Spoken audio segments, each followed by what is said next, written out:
రామాయణం అరణ్యకాండ 26 సర్గ. ఇక్కడ శ్రీరాముడు దూషణుణ్ణి అతనితో ఉన్నవాళ్ల రాక్షస యోధులందరినీ కూడా సంహరించుట గురించి చెప్పబడింది. దూషణస్తు స్వకం సైన్యం హన్యమానం నిరీక్షసః నందిదేశ మహాబాహు భీమవేగాన్ దురాసధాన్ రాక్షసాన్ పంచసాహస్రాన్ సమరేష్వ విభక్తినః. చాలా వేల కొలదిగా అక్కడ రణభూమిలో అంతా కూడా ఆ శరీరాలు పడిపోయి ఉందో అంతటా దూషణుడు తన సైనికులు శ్రీరాముడి చేతిలో మరణించుట గమనించి వెంటనే ఆ పరాక్రమశాలి యుద్ధరంగంలో వెన్నుచూపనంటి 5,000 మంది రాక్షస యోధుల్ని యుద్ధం చేయటానికి మళ్ళీ ఆదేశించాడు. వాళ్ళు కూడా చాలా వీరావేశంతో రాముడి మీద యుద్ధం చేయటానికి వచ్చారు. పైగా వాళ్ళు ఎటువంటి వాళ్ళు అంటే భయంకరమైన ఆకారం కలిగిన వాళ్ళే కాకుండా శత్రువులకి అంత సామాన్యంగా ఓడిపోయే వాళ్ళు కాదు, శత్రువు చేతులు అటువంటి వాళ్ళు. తేషూలేహ పట్టిస్యేహ ఖడ్గేహ శిలావర్షే ధూమ్రేరపి శరవర్షే రవిచ్ఛిన్నం వపృషస్తం సమంతతః.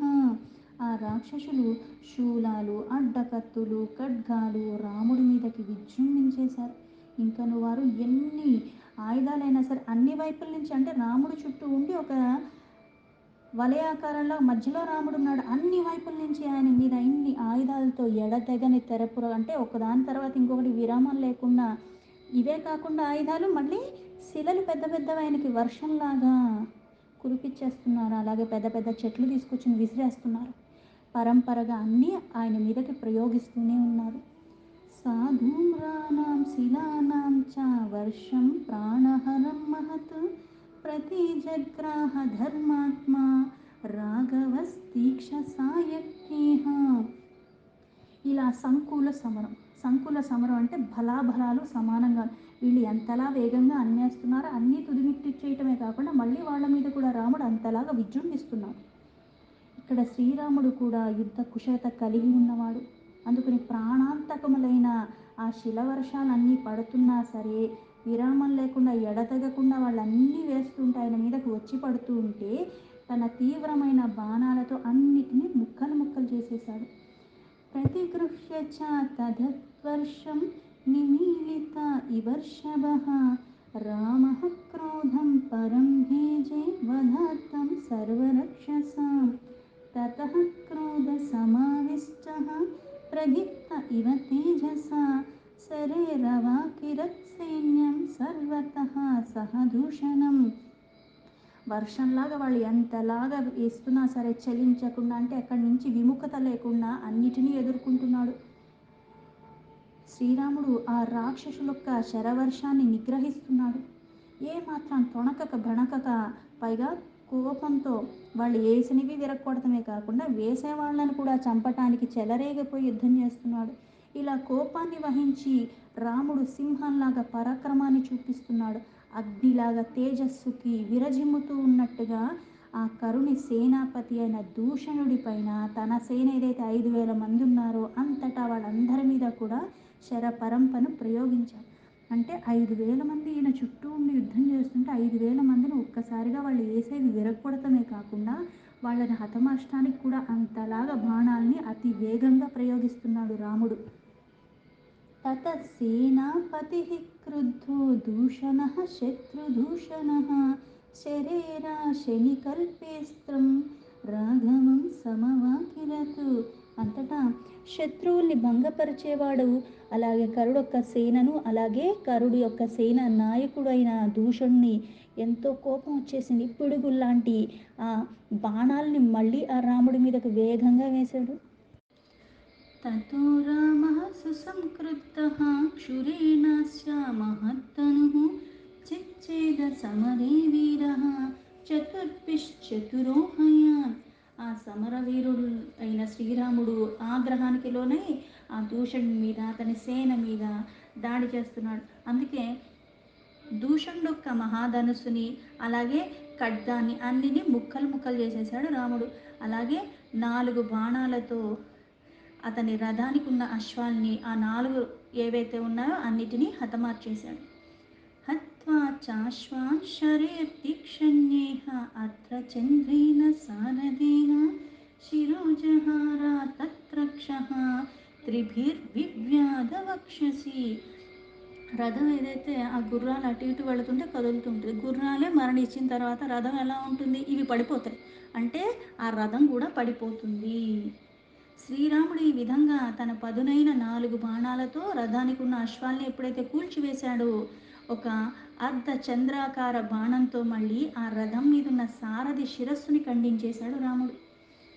సచ్చిన్నధన్వా విరధో హతాస్వో హతసారథిః జగ్రాహ గిరిశృంగాభం పరిఘం రోమహర్షణం.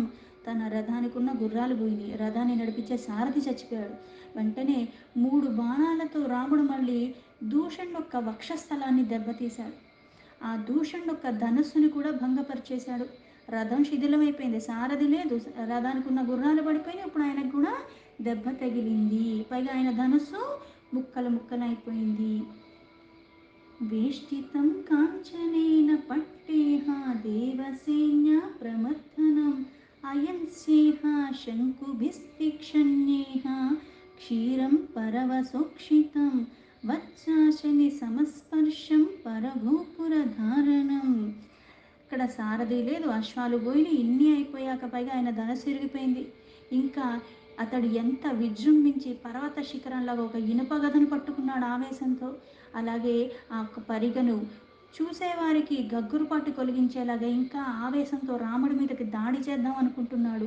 బంగారు రేకులతో చుట్టబడి ఉన్నది అయి దేవతల సైన్యాన్ని కూడా మర్దించేది అలాంటి ఆయుధాన్ని పట్టుకుని అన్ని వైపులా వాడైన ఇనుప ముళ్ళతో, అంటే గదకి ఎలా ఉన్నాయంటే ముళ్ళు ఉన్నాయి, ఆ ముళ్ళు ఎలా ఉన్నాయి? గదకి అన్ని వైపులా ఉన్నాయి. అది ఒక్కసారి శత్రువుకి తగిలింది అంటే ఏమవుతుందంటే ఆ చర్మం ఏదైతే ఉందో అలా దాంతోపాటు వచ్చేస్తుంది. వజ్రాల్లాగా వజ్రాయుధాలు అంత కఠినమైన ప్రమాదమైనది. అటువంటి దాన్ని పట్టుకున్నాడు. తమ్మహోరగ సంకాసం ప్రకృష్య పరిగమ్రణి దూషణో అప్యద్రవద్రామం క్రూరకర్మ నిశాచరః. ఇక్కడ పురద్వారాన్ని ఛేదించినట్టుగా మహాసర్పంలాగా శత్రువులకి భయం కల్పించేది అటువంటి ఆయుధాన్ని పట్టుకున్నాడు. ఆ ఇనుప గదను పట్టుకున్నాడు, ముళ్ళతో ఉన్నదాన్ని. క్రూరాతి క్రూరంగా అంత కోపానికి లోనైన దూషణుడు యుద్ధంలో రాముడి మీదకి ఉరికాడు, దాన్ని పట్టుకుని కొడదామని.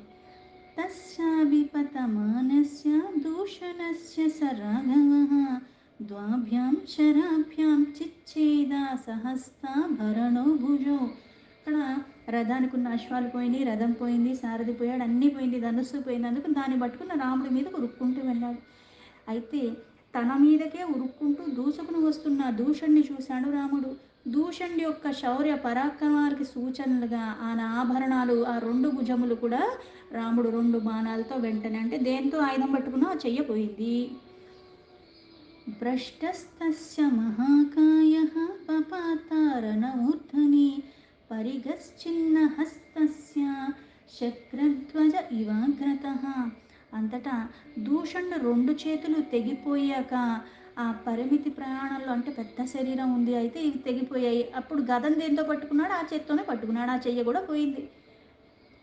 ఇంద్రధ్వజంలాగా అతని చేతుల నుండి పడిపోయాయి అవన్నీ కూడా. ఆయుధాలు లేవు, చేతులు లేవు.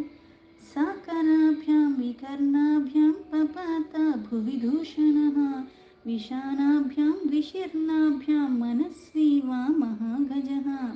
2 భుజములు ముక్కలు ముక్కలైపోయి, అంటే దీన్ని తీసుకెళ్ళి ఎలా అయినా కొట్టేద్దాం, చచ్చిపోతారు ఎవరన్నా అని అనుకున్నాడు. అక్కడ ముందుగా ఏ ఆవేశానికి, ఏ క్రోధానికి, ఏ వీరోచితంగా చేసేద్దాం అనుకున్నప్పుడు ఏమవుతుంది?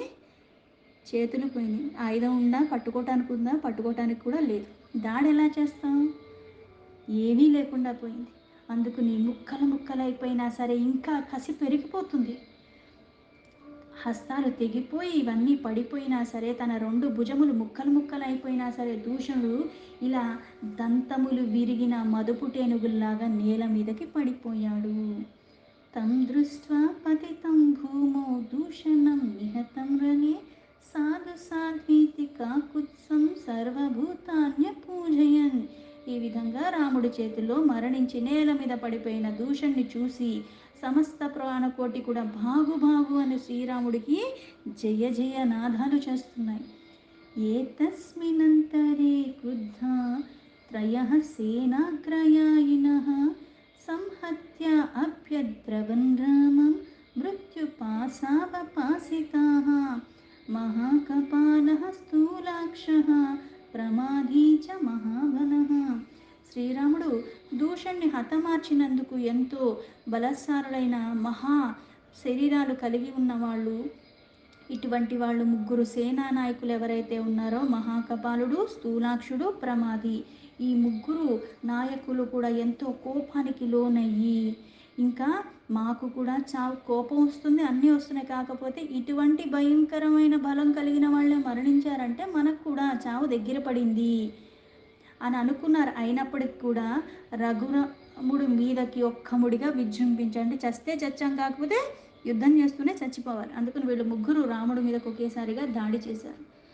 మహాకపాలో విపులం శూలముద్యమ్న రాక్షసః స్థూలాక్షః పట్టి సంగృహ్య ప్రమాదీ చ పరశ్వధం. మహాకపాలుడు ఒక మహాశూలాన్ని, స్థూలాక్షుడన్న రాక్షసుడు ఒక అడ్డకత్తిని, ఇలా ప్రమాది అన్నవాడు గండ్రగొడ్డల్ని, ఇట్లాంటి ఆయుధాన్ని పట్టుకుని రాముడి మీదకి విజృంభించారు.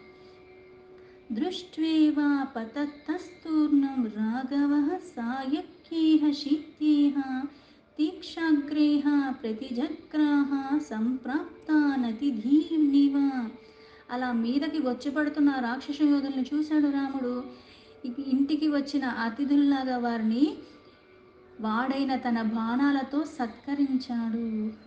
అంటే ఇక్కడ సత్కరించడం అన్నది పైగా ఇంటికి వచ్చిన అతిథులు అంటే ఇప్పుడు అతిథి కానీ శత్రువు కానీ ఎక్కడ ఏది చేస్తున్నా సమయానికి తగ్గట్టుగా వ్యవహరించాలి. అందుకే వాళ్ళంతలాగా తీవ్రమైన ఆయుధాలు పట్టుకుని వీరావేశంతో రాముడి మీదకి వస్తుంటే రాముడు కూడా అంతే తీక్షణమైన బాణాలతో వాళ్ళని సత్కరించాడు. మహాకపాలస్య శిరః చిచ్ఛేద పరమేషుభిః అసంఖ్యేస్తు బాణోగేహ ప్రమమాద ప్రమాధినం.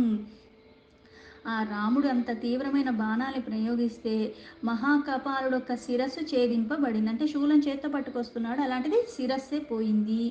అలాగే ఎక్కువ బాణాలతో ప్రమాదుని కూడా నుగ్గు నుగ్గు చేసేశాడు రాముడు. ఆ ప్రమాది ఏమో గండ్రగుడ్డల్ని పట్టుకొస్తున్నాడు.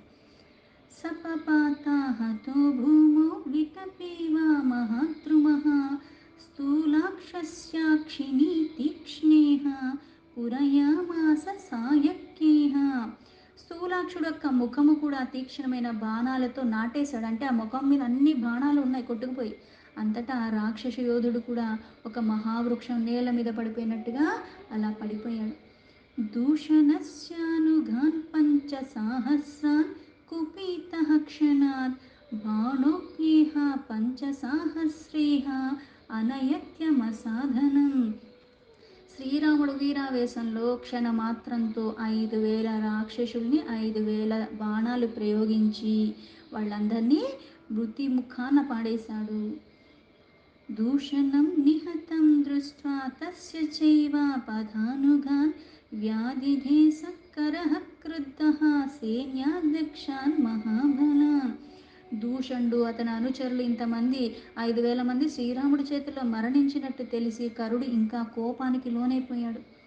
అయం వినిహతః సంఖ్యే దూషణః సపదానుగః మహత్యా సేనయా సాధ్యం యుద్ధ్వా రామం కుమానుషం.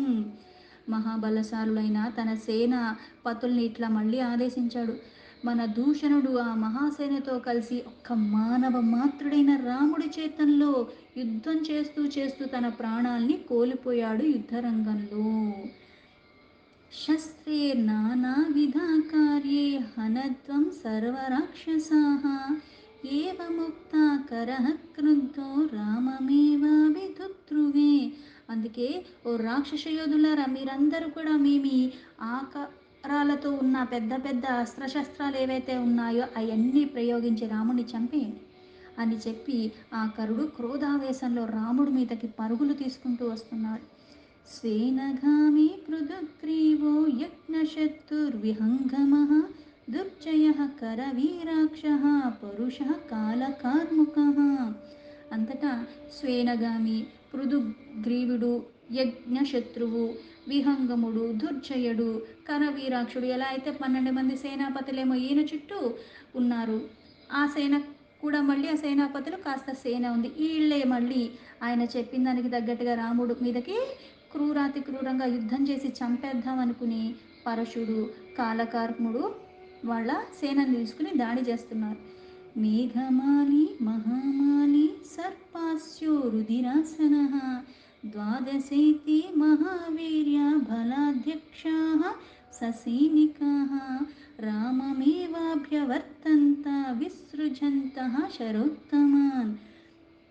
మేఘమాలి, మహామాలి, సర్పాసుడు, రుధిరాశనుడు, ఇలా మహావీరులు 12 మంది సేనానాయకులు వాళ్ళ సేనతో కలిసి రాముడి మీదకి విజృంభించారు.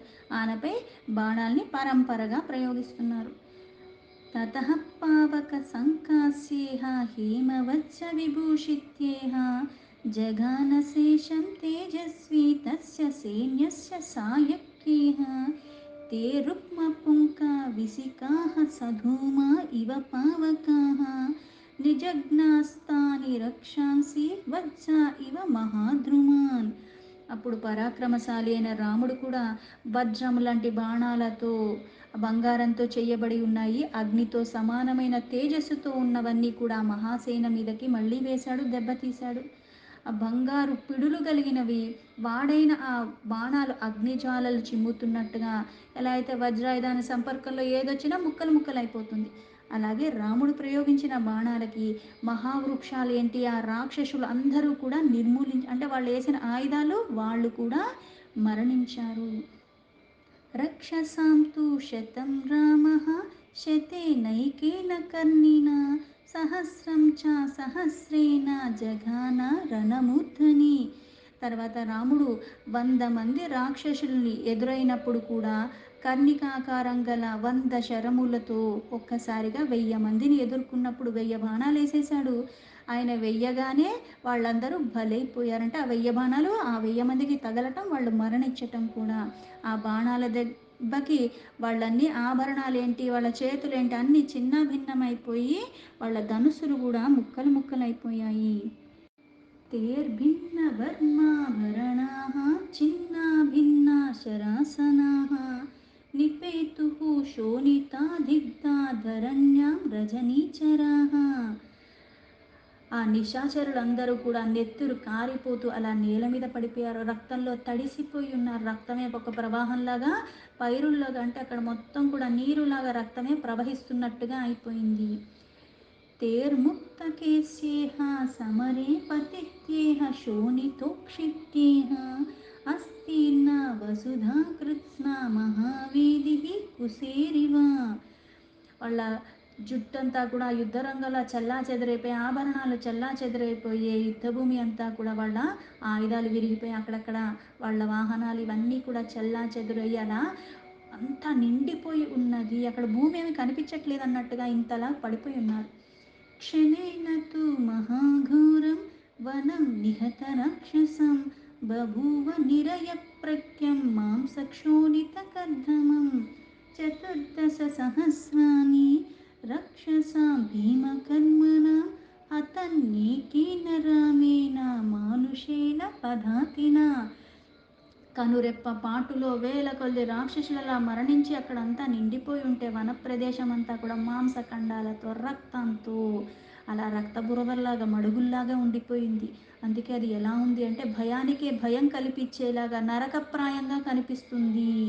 వాహనాలు లేవు, శ్రీరాముడు నేల మీద ఉండి ఒక్కడే ఇంతమందిని అంతలాగా అవలీలగా ఎదుర్కొంటూ, భయంకర ఆకృత్యాలు కలిగిన వాళ్ళు, భయంకరమైన ఆయుధాలు కలిగిన వాళ్ళు అంతమంది యోధుల్ని కూడా, అంటే 14,000 మంది రాక్షస యోధుల్ని అవలీలగా చంపేశాడు రాముడు. తస్య సైన్యస్య సర్వస్య కరహసేషు మహారథః రాక్షసాస్త్రీ శిరాశ్చైవ రామశ్చ రిపుసూదనః. సమరభూమిలో అడుగుపెట్టిన యోధుల్లో శత్రు సంహార దక్షుడు అయిన శ్రీరాముడు, మహారథం మీద ఉన్న కరుడుగు, అలాగే త్రిశిర రాక్షసుడు లాగే మిగిలి ఉన్నాడంటే అంత సేనన్న ఎంతమందిని తీసుకొచ్చాడో అంతమంది మరణించారు, తినొక్కడే మిగిలాడు. శేషాహతా మహాసత్వా రాక్షసా రణమూర్ధని ఘోరా దుర్విషహాః సర్వే లక్ష్మణస్యగ్రజేనతే. బలశాలులు అంతమంది, పెద్ద పెద్ద శరీరాలు, అంత బలమైన ఆయుధాలు పట్టుకున్న వాళ్ళకు ఒక సామాన్య ఒక్క మానవుడి చేతుల్లో పడిపోయారు, మరణించారు.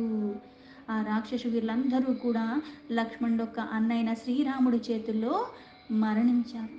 తతస్తు తద్భీమబలం మహాహవే సమీక్షా రామేణ హతం భనీయస రథేన రామం మహతాకరస్తథా సమాస సాధీంద్ర ఇవ్యోద్యతాసనిః. కరుడు చూస్తుండగానే ఏ బలానికి గర్వానికి లోనయ్యొచ్చాడో, మానవ మాత్రుడు, ఇతన్ని చంపటం ఒక లెక్క, ఇంద్రుడి మీద విజయాన్ని పొందాను, బోళ్ళు బోళ్ళు సాధించాను, పైగా నాకు అప్పజయమే లేదు అనుకున్నాడు. నీకు ఎన్ని లభించినా లభించకపోయినా నువ్వు అధర్మాన్ని పట్టుకున్నప్పుడు నువ్వు ఊహించని రీతిగా నీ పతనం జరిగిపోతుంది. అలాగే ఆ కరుడు చూస్తుండగానే ఆ మహాసేనంతా కూడా ఒక ముక్కలు ముక్కలైపోయి యుద్ధంలో ఓడిపోయి రక్తం కారిపోతూ నేల మీద పడిపోయారు, రాముడి చేతుల్లో మరణించి. కరుడు ఆయన ఒక మహారథం, అలాగే వజ్రపాణి అయిన ఇంద్రుల్లాగా కనిపిస్తున్నాడు. అందుకే ఇప్పుడు రాముడితో తానే యుద్ధానికి పూనుకున్నాడంటే అజ్ఞానం అన్నది ఎలా ఉంటుందంటే, ఇంతమందిని తీసుకొచ్చానే, అంతమందిని చాలా అవలీలగా చంపేశాడే, ఇప్పటికైనా నేను తప్పని ఒప్పుకొని వెళ్ళిపోవాలన్న విచక్షణ రాదు. ఏదైనా సరే ముందుకే వెళ్ళాలి, చంపనైనా చంపాలి, ఈ చంపే ప్రయాసలో నేను పోయినా పర్వాలేదు కానీ అన్నట్టుగా మెసులుతూ ఉంటాం మనం. అందుకే ఇంద్రుడిలాగా కనపడుతూ ఉన్న వజ్రపాయింట్లాగా, అంటే ఆ వజ్రానికి, ఆ ఆయుధానికి ఎవరైతే వెళతారో అడ్డంగా వాళ్ళు ఏమైపోతారు, మరణిస్తారు. అలాగే రాముడు ఒక్కొక్క బాణాన్ని ప్రయోగిస్తుంటే వాళ్ళందరూ కూడా మరణిస్తున్నారు ఆయన బాణాల తాకిడికి. అలా కనిపిస్తున్నాడు రాముడు. అతనితో యుద్ధం చేయటానికి కరుడు పూనుకున్నాడు. దీంతో వాల్మీకి మహర్షి విరచితమైన ఆది కావ్యమైన శ్రీమద్ రామాయణంలో అరణ్యకాండలో 26 సర్గ సంపూర్ణం.